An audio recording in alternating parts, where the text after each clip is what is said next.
Morning teenager nde kwapangika ngozi yoopsa iti ku Sudan. Ku Sudani kwakhala kupangika zovuta kwambiri.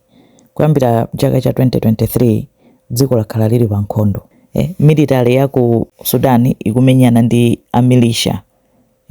Ndingati gulu lina lotchedwa RSF. Akhala okanganirana malo. Ndi kuchoka 2023 nkhondo yake yosaneneka ija kuphana kosakhala bwino.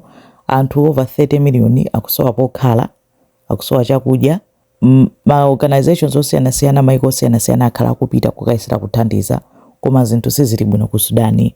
Akuti ndi worst humanitarian crisis yomwe inachitidwa po record pa dziko lapansi.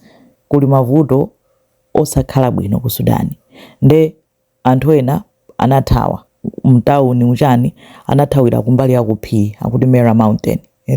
Kuti kapena mwina apite kumbali konena kuti zinkhondo sizikuchitika, koma kumene anapita kundi chakudyaso chosowa, zinthu zosiyanasiyana zosowa, koma amangothawa kuti apulumutse miyoyo yawo. Ndi anakapanga seto mbali mwa phiri akuti Mera Mountain ku Darfur. Ndezapezeka kuti Sunday pa 31 August kwapangika landslide. Kwati kunali chimvula chonena kuti chagwa kwa masiku. Kenako landslide ngati Napolo titi. Unakuti basi nothope kungochoka pa phiri paja ndikutsetsereka ndi chimvula chimagwacho nkukwirira mudzi wonse. Ati anthu onse amene anali pamenepo 1000 amwalira, papulumuka munthu mmodzi yekha. Zinthu zoopsa kwambiri kuna kuti anthu akuthawa nkhondo akukabisalapo, pamenepo ponso nature nkuwatani ndikuwakwirira.